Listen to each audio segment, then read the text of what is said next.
Once upon a time at Nowhere's Land, the untold stories were dreaming in their cradles.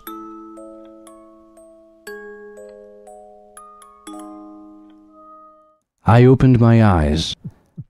Alex was sitting on an armchair next to my bed. Mark was on the other side, with some syringes in his pocket.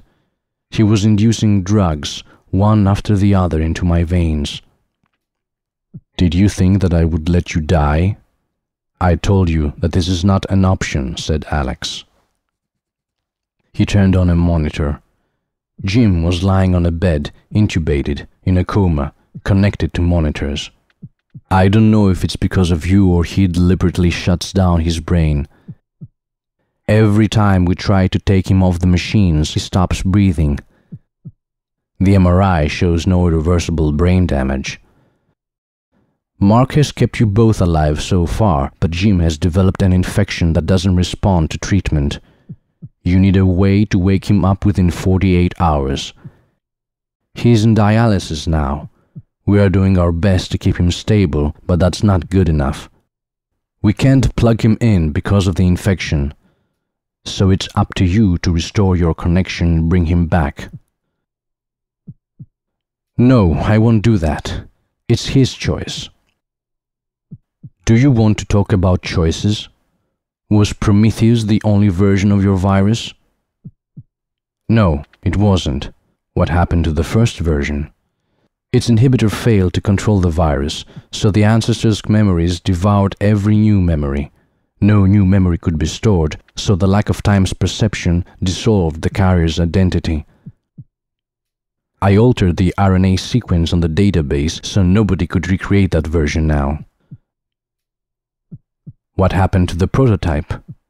I couldn't destroy that without Mark figuring it out.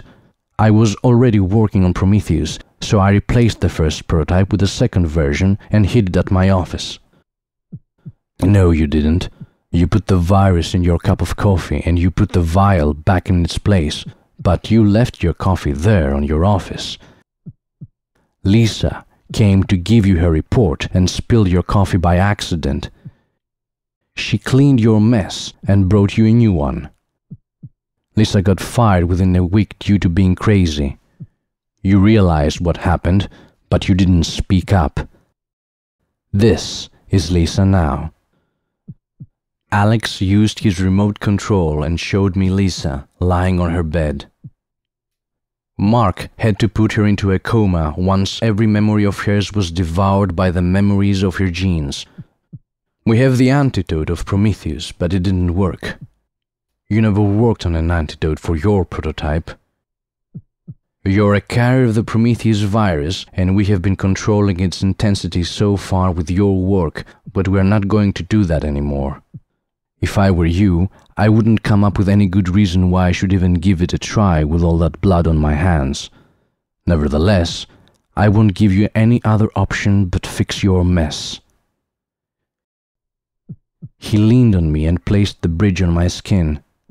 My implant connected to it, and the monitors started synchronizing with the bridge. I have a question for you. How was he able to track you down and know what you were doing? When did you talk to him about Janus Quadrifrons? I didn't. This is his ring. He was wearing it when you stabbed him. He gave me his ring. I knew what it was. Give me your ring, Alex.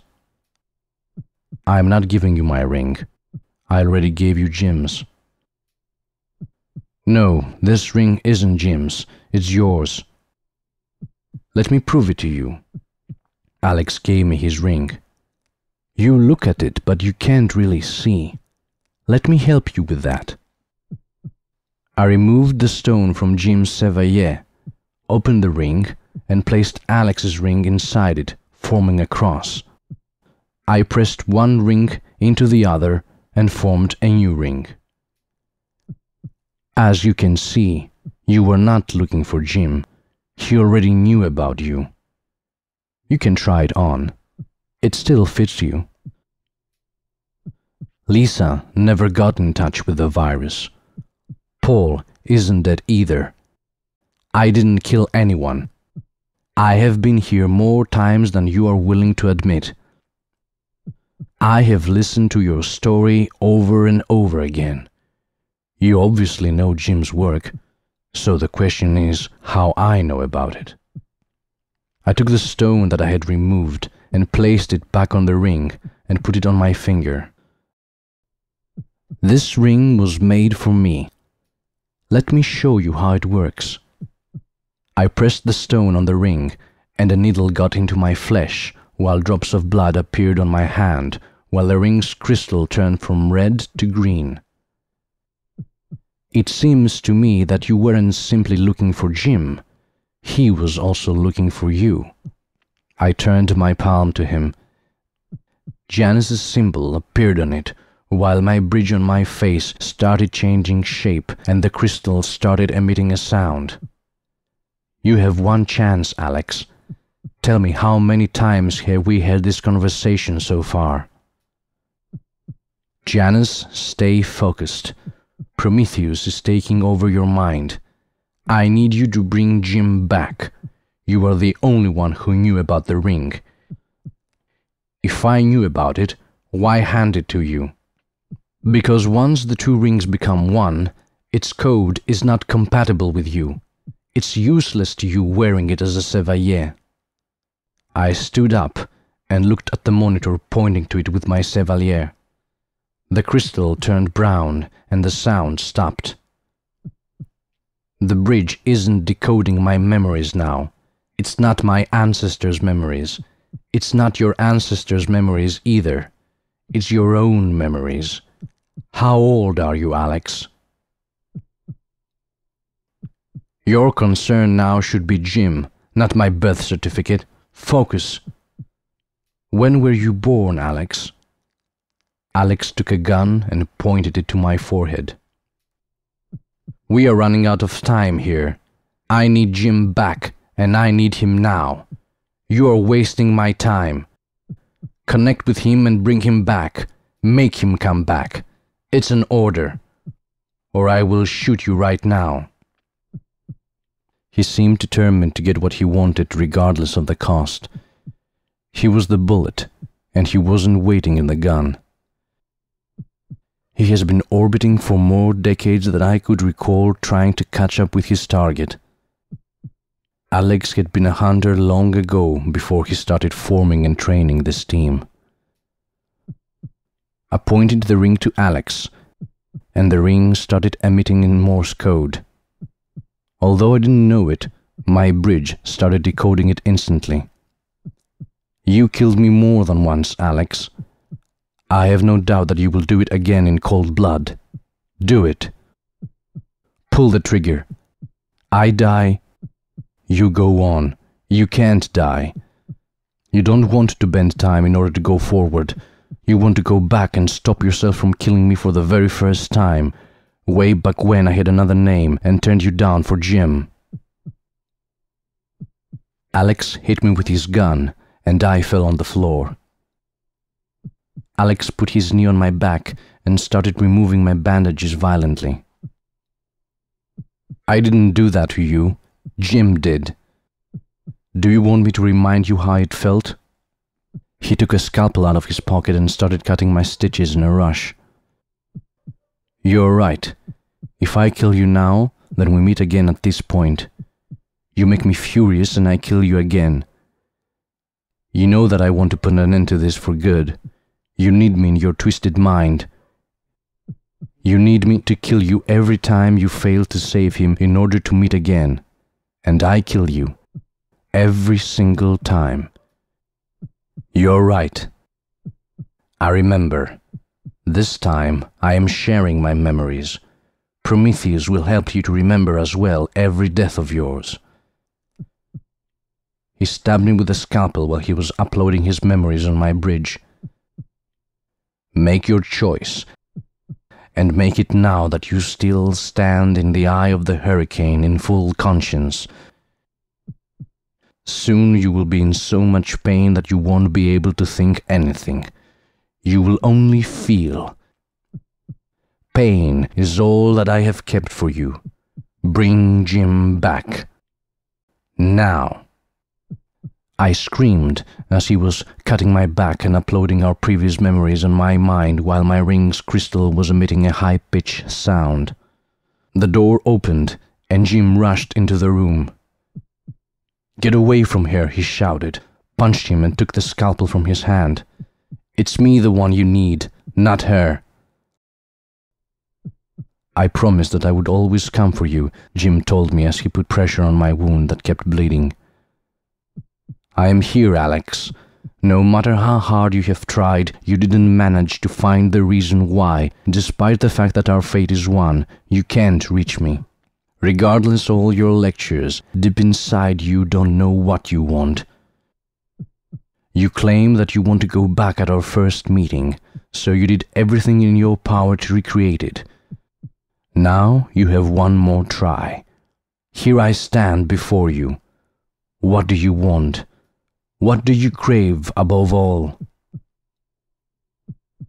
"Power. If I am strong enough to defeat you, then I can do anything." "Define anything, Alex." "No man, nor woman could ever say no to me."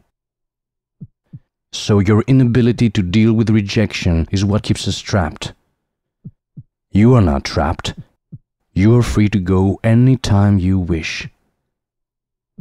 Jim came, leaned towards me and tried to help me stand. "I said you, Jim, not her. I owned her and she knows that. The moment I took her life, she took my soul. She made me what I am now. A killer. An outcast. A hunter. I never asked for anything like that. All I asked for was her. And what did she give me? Rejection? Is that what you really believe? She had a choice to make and she chose. She chose to become a victim, and she made me a victimizer.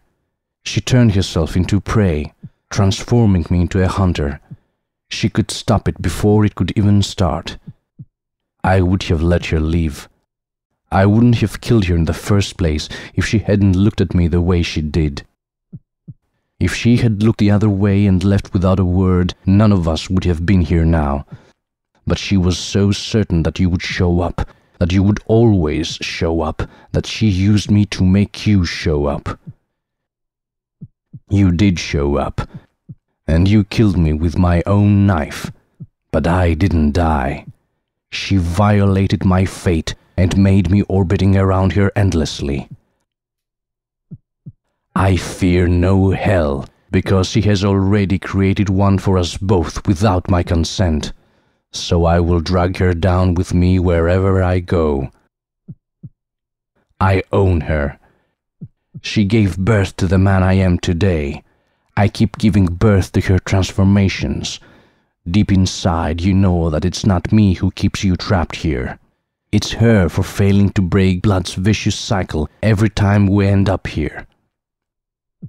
I know that you can recall how many times we have ended up here even though she deliberately forgets.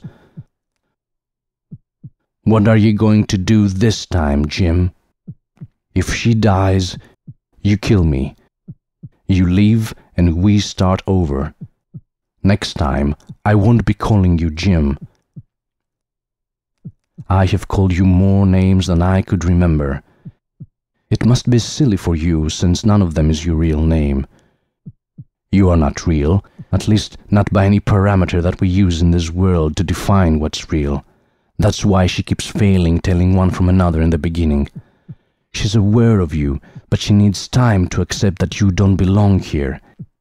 Every time she gets it, she makes you open the door and come here because she can transcend where you are. If she doesn't die, I have to kill her again in order to make you bend time and start over. On the other hand, if you die... Oh, I forgot. You don't die. Are you going to tell her your little secret why you can't really die either, even though you may look like it? Jim left me and grabbed Alex by the neck. You can't kill me and you know that. Does it feel real to you? There is a reason you still have the scar of your knife on your abdomen. It's not that if you were given the choice, you wouldn't have become a killer. You simply can't do that. It's your instinct, your buried truth. Every time you try to recreate that choice, we all collapse into one reality. The door that's opened between you and her closes, and it's only her who can open it again for you. You know that she would never become your door if she knew you are ruthless. So, Alex, you make sure that you are both trapped again, as long as you find out that you are unable to cross over. You have no idea what you are talking about. What's my name, Jim? Alex is my name now, here. Are you willing to tell her my other name? Are you willing to refresh your memories? It's easy for you now that your bridge is connected with your own. She is connected with the both of us. I can reach you through her and vice versa. Look at me. I die, we all die, and we are all finally free. Jim loosened his grip and Alex fell on the floor. I had already sat on the floor since I was too weak to stand still. Jim was standing in between us. He turned his back to Alex and came close to me. You have to stop it, Janus. Now. Alex is right. You keep bringing us back here. Stop oscillating. You need Tom as an excuse to kill so that you can consume their energy and start all over again. We are trapped because you don't remember and you can't see. Alex and me, we both keep asking the same question. What is your name? I remember Jim's vibrating colors along with his music.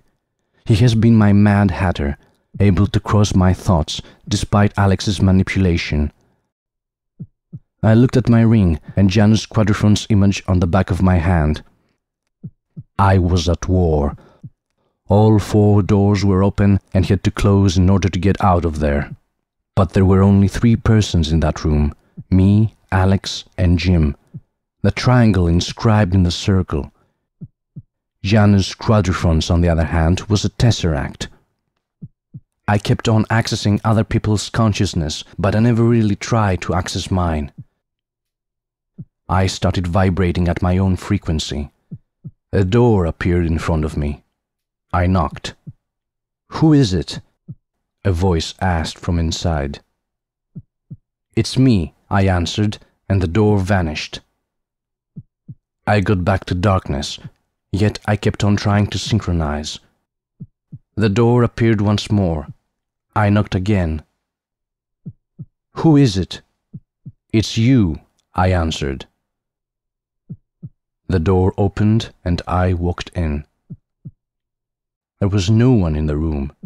It was a dark, empty room that stood there in silence, totally empty. I thought of Jim. If he was the Mad Hatter, I was the hat. I took a step back and stood inside the doorframe and took a turn to get out of there. I saw a woman in a fetal posture, floating in a transparent tank, hibernating. I got closer. She was Lisa. She had Janus's symbol on her hand. I was Lisa. I was there all along. That's why Jim stabbed me without hesitation. He knew that he wouldn't kill me, regardless of the wound. That was the reason why both kept asking for my real name. Alex's bridge kept failing to connect me with her, but now I was standing there. I didn't infect Lisa with Prometheus. I infected myself, and as all memories emerged, all those conflicted realities crushed my mind. I felt the 2 opposite doors on my hand moving, burning my skin. There were 2 more doors to cross. Lisa had a bridge on her face. We were connected, but we hadn't established our connection yet. Alex was speaking the truth. He owned me. He has been dragging me all along, lifetime after lifetime. I was one more body of hers, controlled by the bridge connected to her quantum computer, and definitely I wasn't her first clone. There had been more before me. They kept pushing me to remember. In fact, they were trying to accelerate Prometheus to revive Lisa's memories. Alex would have never been so arrogant if he wasn't already preparing the next Janus to succeed me in case of a failure. Lisa was not a virus on me. I was a clone, carrying Lisa, whose consciousness was on her quantum computer, messing with me. Her ancestors devoured her identity, and I was created so that she would devour me and take my place outside the tank. I got connected to the computer and started searching for the files. All possibilities started collapsing as I was executing her files on my bridge. Alex would keep bringing me back till he managed to bend time and go back. Alex would never bring me back. He would bring a new clone to life. He identified me as a killer, so the previous ones must have killed each other. That was the night of hunters all along. It had never been a hunt of the master to kill the best slaves till dawn. He had already told me that. A woman dragged and surrendered her brother so that she would survive, taking Prometheus' antidote. I recalled all those bodies floating to the sea in the blue blood. Alex was speaking the truth. He didn't want any more blood on his hand. The clones were killing each other, till he would find the one who could connect to Jim and finally to Lisa. It was the only way to recreate the vicious cycle in order to destroy it. I had been killing my own flesh and blood more times than I could recall. I was killing myself again and again, and no clone had been able to connect with Lisa yet. The clones were defective. Prometheus had altered her DNA. Alex wasn't able to create Lisa's clone before Prometheus. Probably she had destroyed every sample of her DNA before the exposure. It was her effort to break the vicious cycle. She was neither dead nor alive, so the bloodline would stop there. Alex knew better this time than to kill her, and he didn't let her die from Prometheus either. Her clone's blood wasn't on his hands. So why were we all trapped still? There was a flaw in Alex's design. I saw a file named Clone Protocol. I opened it. Each clone, once released from the lab, was already pregnant with the next one. That's why it was so important for Alex to have the dead bodies back to his possession. I was already carrying Lisa's clone. That's why Tom forced himself to be gentle with me, despite the fact that he despised me. I couldn't blame him. I was nothing more than an experiment. He must have seen too many Janus up to this point, failing to bring Lisa back, to really care for any one of us. I kept searching the files of my pregnancy. The rest were terminated once I killed the clones. The fetus had severe deformities due to the medications they used to keep me stable. She would never survive outside the uterus. The fetus was already like Lisa in her precious tank. I stood there unable to think of a plan. I was the only clone left alive, carrying my clone while both of us were created as Lisa's clones. I knew that I wasn't really there, in front of Lisa's tank. I looked at my ring. My connection with Jim brought me there to establish Lisa's connection. There were 4 of us. 1 lying on the floor, 1 inside my uterus, 1 hibernating in a coma, and 1 in form of consciousness in the quantum computer. All 4 doors on Jim's bridge were wide open, and my energy was floating at each one of them. Janus Quadrifrons was standing there, transcending into the tesseract Alex wanted all along. I blocked my bridge. Both Alex and Jim were out of the system. I didn't have much time. Alex would regain access soon.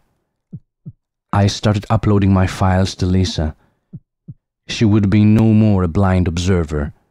She had to know that nothing stopped, despite that she could no more stand still. She had to come back. If I managed to make Jim come back, I could definitely do the same with her too. She had to come back and face the sequences of her decisions. We were at war. I opened the doors and had no intention of closing them.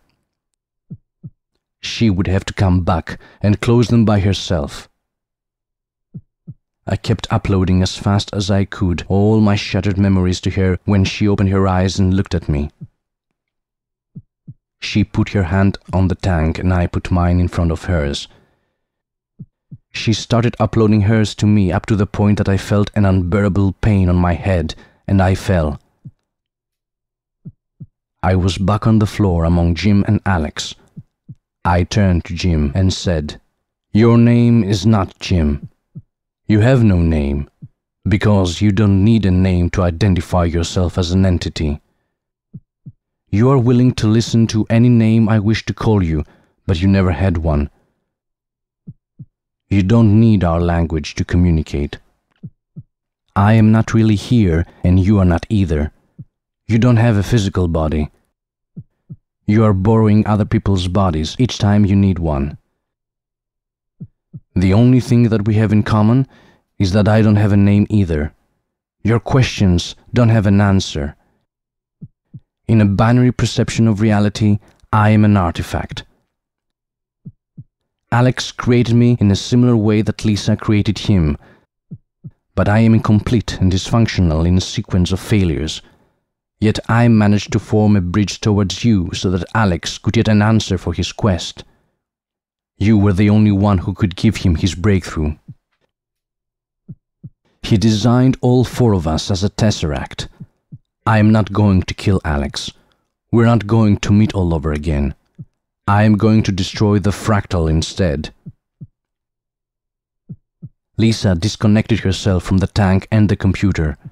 Prometheus is taking over what's left of her. Alex isn't really here. He's not behind his monitor anymore. He and Mark are trying to keep Lisa alive. If I had my own memories instead of Lisa's fragmented ones, I may have felt sorry for disconnecting you, but I feel nothing for you. So farewell, nameless one. I am returning back to my body now.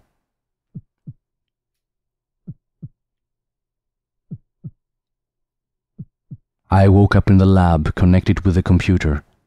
I was alone. Neither Alex nor Mark was there.